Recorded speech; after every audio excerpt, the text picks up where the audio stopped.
Hey guys, so this is a part 2 to my Rings of Power review because, like, for one thing or another, just, uh, the recording got interrupted, for reasons I don't feel like explaining, so we're just gonna continue it in a part 2, because I don't feel like re-recording the entire first part of the video again, so this is gonna be in 2 parts. Which is something I've just done a lot, so it's not that strange for my channel.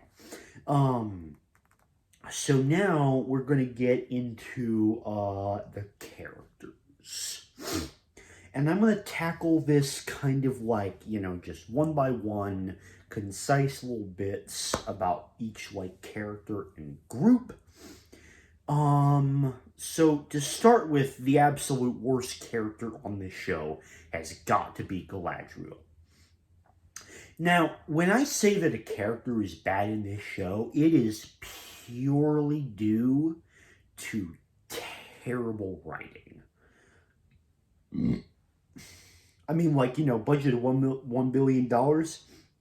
You think they would have given some more budget to the writers instead of the cinematography. Like, Galadriel is probably one of the worst written television characters I've ever seen. Like, none of the actors were trying their best and probably struggling with the terrible material that was given to them. Straight up, none of the actors in this show are bad at all. There is a large difference between bad acting, bad writing, and a combination. Um, for example, of a combination, Hayden Christensen in Attack of the Clones. Um, but Galadriel is vain, and she is incredibly selfish, and she is also just like annoying. Like, she's constantly persistent to get what she wants, and she's incredibly stubborn. And, like, she interrupts other conversations, and she just completely disregards the genuine, like, wills of other characters in order to get what she wants. And it's absolutely insufferable. And, like, I get the idea of her character arc was her just supposed to be, like, continually fighting and fighting for revenge, but it just doesn't work. It just comes off as, like, being extremely stubborn, annoying, and, like, basically not caring about anyone or anything else. And that is completely different from the Galadriel in the original movies, who, granted, is not the best character, but also is memorable for being, like, a pretty, like, wise figure for and good influence on Frodo after, like, Gandalf dies. And, like, ensuring the general stability of the entire party for at least the remainder of the movie somewhat. In this movie, no, that is just completely non-existent. Like, her brain is just like, hunt Sauron, find King of Southlands, help him hunt Sauron,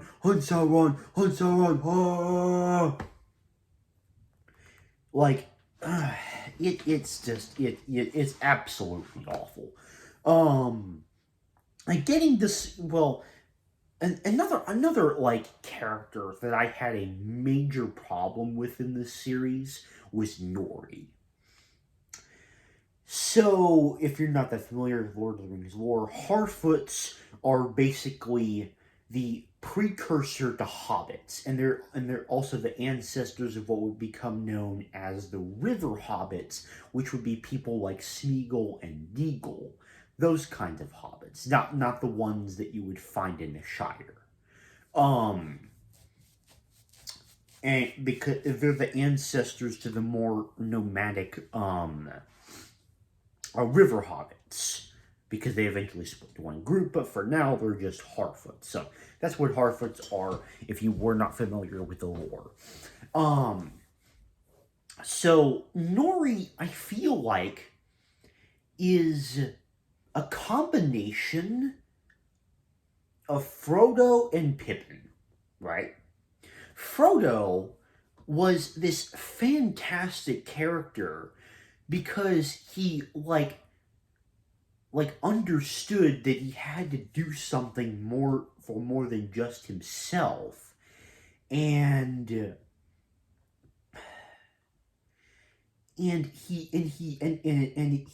Elijah Wood displayed so masterfully the acting that really came with the struggle of holding the power of the ring.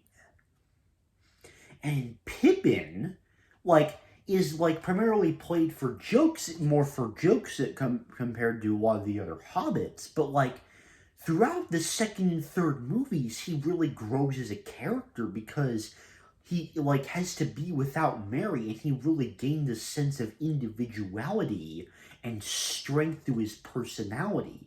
So you really see him grow. However, Nori, I feel like as if you combined Frodo and Pippin, but then just completely stripped the soul of both of the characters and everything that made them good, and then you have Nori.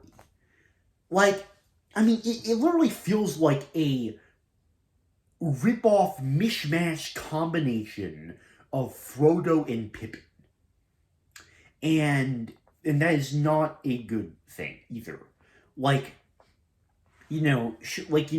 She's kind of like Frodo in that, she's this semi-adventurous hobbit kind of thing. But at the same time,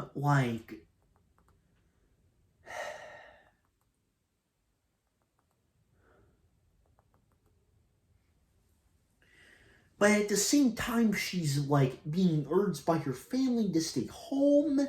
And so, she discovers a stranger who is a character I'll get more into in a minute.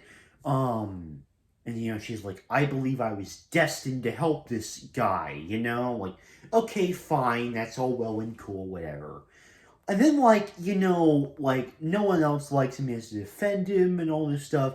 And then, one thing goes wrong, it's oh, I don't know, I should have never, da da da da. And it just, completely flips on the character for, no reason. Yet another example, this show is absolutely god-awful writing.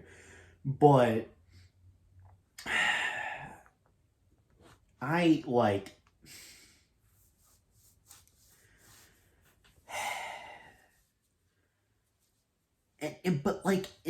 she wants to adventure, and she feels burdened by this sense of adventure. But my thing with Nori and the Harfoots is just I don't care. Literally everything with the Harfoots is just utterly meaningless.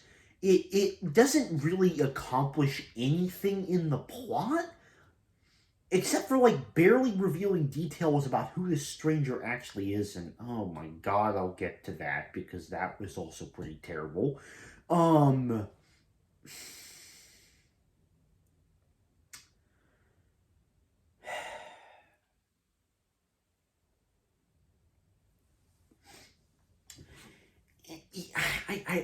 just don't care. So the thing with the whole thing with that plotline is they're slowly revealing the stranger crashes into the ground like a thing of fire from out of nowhere. No one knows who the heck he is. He's giant. And everyone's scared of him. No one knows what he is. So they slowly reveal bit by bit he has these crazy powers that no one seems to really understand, and he the weirdest thing for me is the way that he slowly develops his ability to speak. like, for me, I just find this incredibly strange because in, like, the first episode, he's barely grunting words. And by the 8th episode, he's just full on saying, like, paragraphs of wisdom and crap, right? So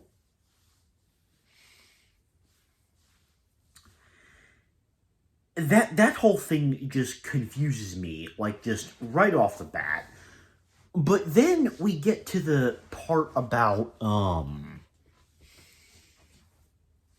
the fact that it's revealed that he's like one of the Istar, which basically means he's like a wizard. And so at first I'm thinking, okay, is this guy Saruman or something?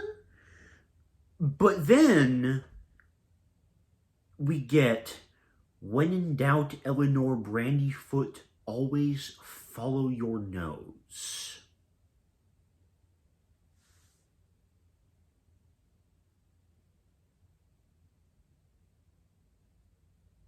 I mean, rings a bell. Come on. What are you doing?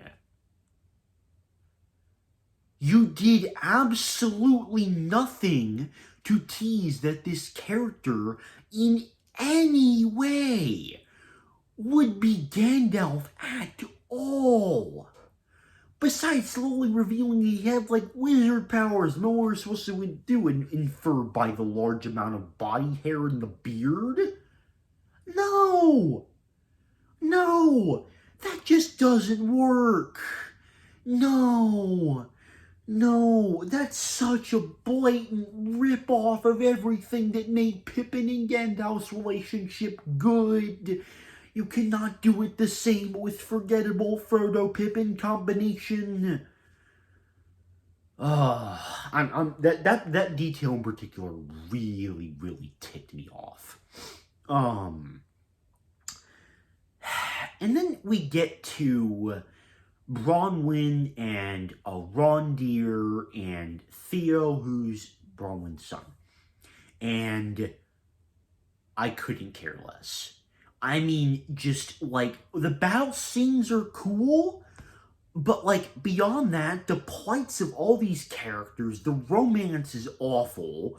Like, it's just there when it really shouldn't be, and it sticks out like an extremely sore thumb with stitches in it. And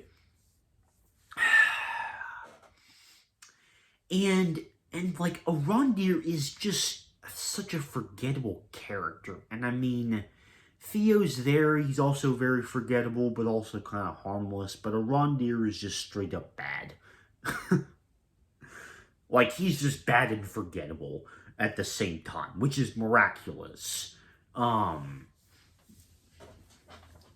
So then oh my god, Gil-galad is like the dumbest king of all time, because like, I don't know, he just is like, for an elven king, he is so like vain and short-sighted, and he is just unpleasant to watch on screen, because like, is like, the elves must survive, and like Elrond, and he's like, the Elrond, like, I need you to get this mithril to survive. But then he's just like, oh, we're out of time to leave the shores. No, I don't care that you have a solution. Let's get out of here. Go. Like, yeah, Gil-galad is not good at all in this show. He's absolutely terrible. But now, we will get to some more positive stuff, because there are some really good characters in this show that I do really want to talk about. So, I guess we'll start with Numenor. I really, really like how they present Numenor in this show. I love the way that their culture is presented, and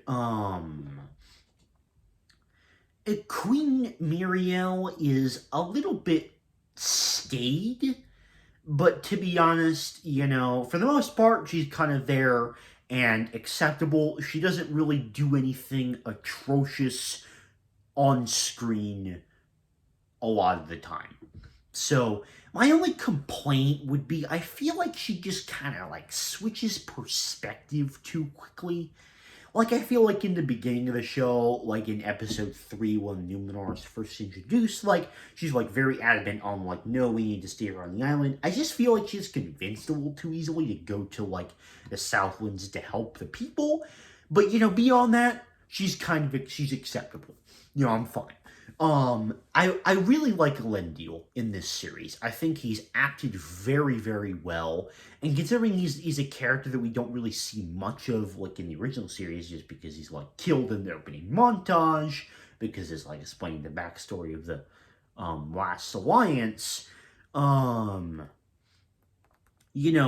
think that, like, his personality really shines through as to what makes him a unique character, but he's also a very decent authority figure, and you can tell this is the type of character that would easily be king in the future, because he does eventually become king in the lore, and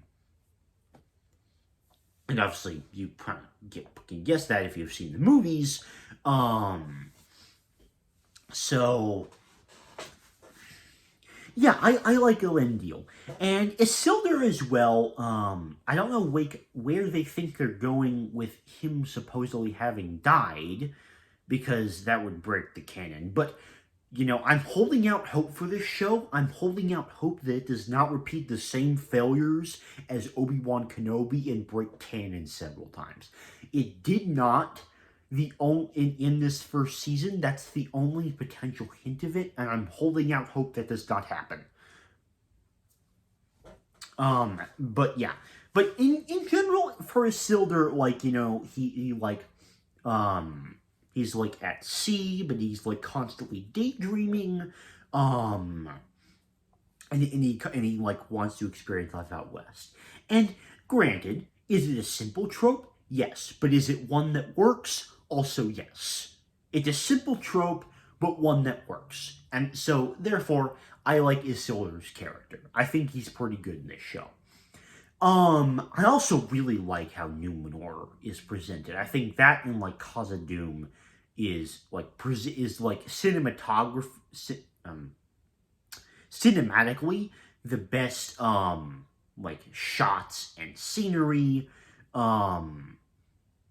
and to be quite frank, the best music as well.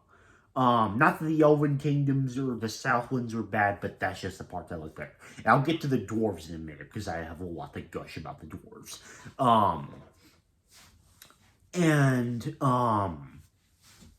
Yeah, in general, I just really, really like the way, like, Numenor was presented in the show.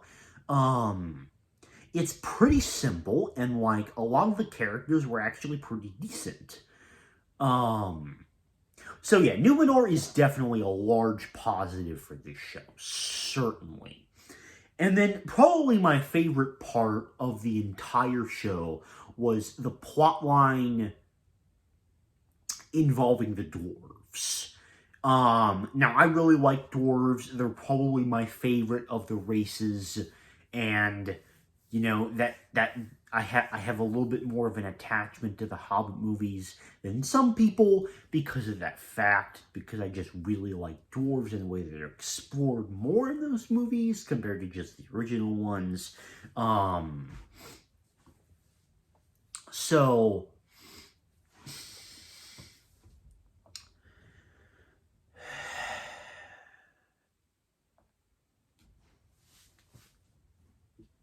sorry, lost my train of thought. So, I guess I should preface this by starting out with Elrond.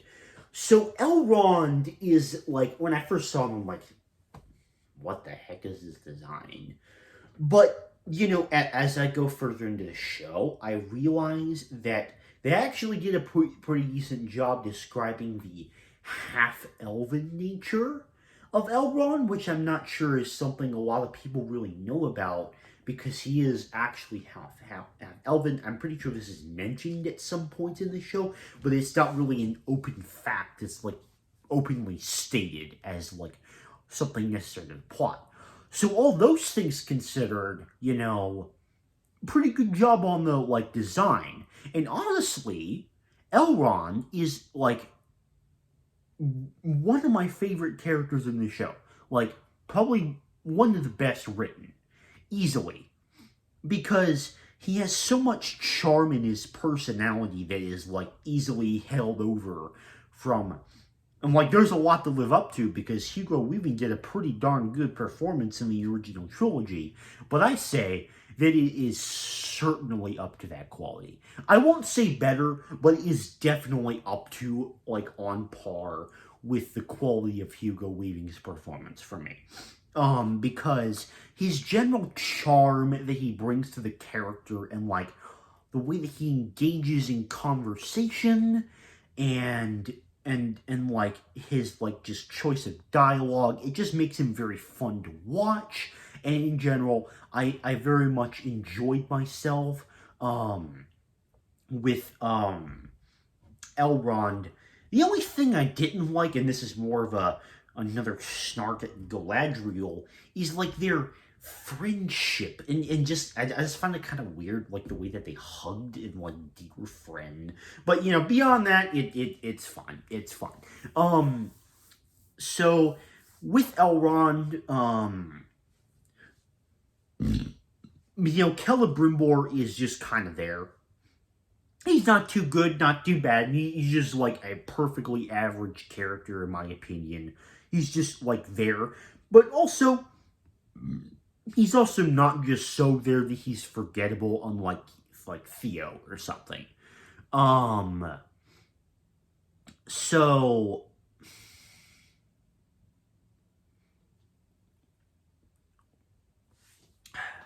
he goes to Khazad-dûm to try and like gain access to Mithril. And supposedly, like, Durin the Fourth, who is like the Prince Durin, and his king is Durin the Third. Durin the Fourth and like Elrond are like supposedly best friends, but they've had like a semi-rocky friendship. And well, first off, Khazad-dûm is like I like it even more than Numenor. Like I love the shots of Numenor, but of Khazad-dûm, it's just like even more massive and epic. And when you compare this to the like tomb-like remains of Moria and Khazad-dûm in the first movie, it's incredible what they managed to do with cinematography to like flash back the time. And I think this is easily the spot where they do it the best. Is here with Khazad-dûm. And I absolutely love like the way that Durin and Elrond repair their friendship. It's like a small part of the plot that's not like too overbearing, but at the same time it also feels important, and it really, really heckin' works. Like it really, really works. And there's a lot of hilarious comments between the two, and like this dynamic between the two characters as they go back and forth of like, Durin, like, just because he's Elrond, like Elrond's his friend, like he reveals this great secret about Mithril, and then you get this conflict between like what Elrond should do to like save the elves, and you get this feeling of genuineness as he like apologizes to Durin. And then, by the way, I love how Durin just like takes an elven table for like no reason. That's hilarious. But anyway, and like Durin's just genuineness of like wanting to help and like literally defy his father. And like I'm pretty sure like what happened is he like lost the rank of like crown prince or something like that. At least that's what I gathered. I don't know if that's exactly what happened, but that's what I gathered anyway. Like just like for his friend who he considers a brother, like that's some really powerful stuff. And that is definitely an example of where this show shines in quality and where the writing actually got pretty good. And so I guess the last major thing to talk about would be Halbrand, Adar, and the orcs. So starting with Halbrand, um, he was a semi interesting character when he's first introduced as just kind of like this loner dude.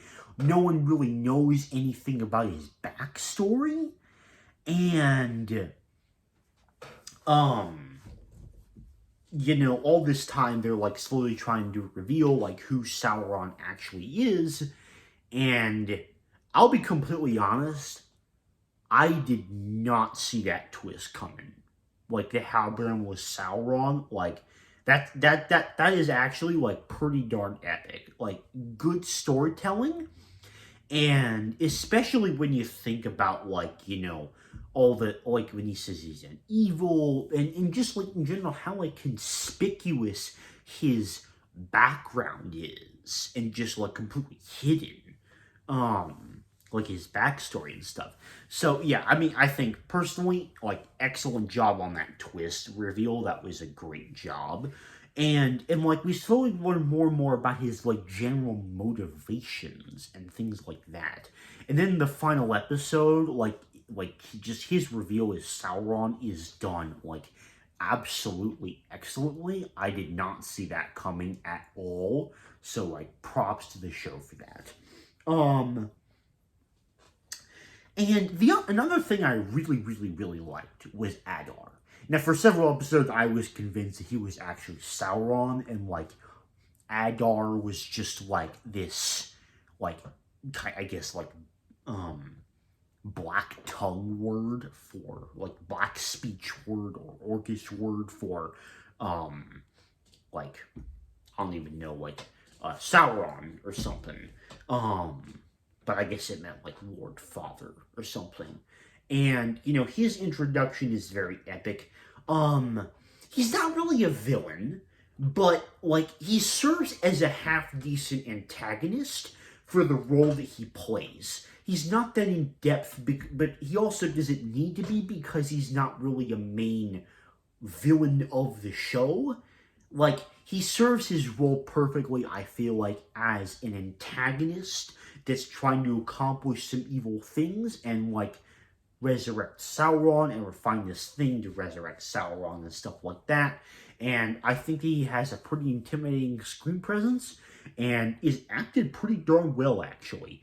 I also like the way the orcs are represented. They're not too like CGI'd like in the Hobbit movies.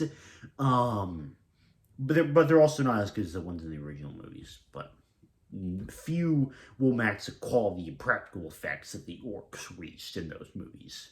Sure, definitely. But orcs in this show pretty solid, I feel like. Now, one other issue I did have is I feel like the more I thought about it, the more I realized that the plot just it meandered. It meandered a lot in this show. And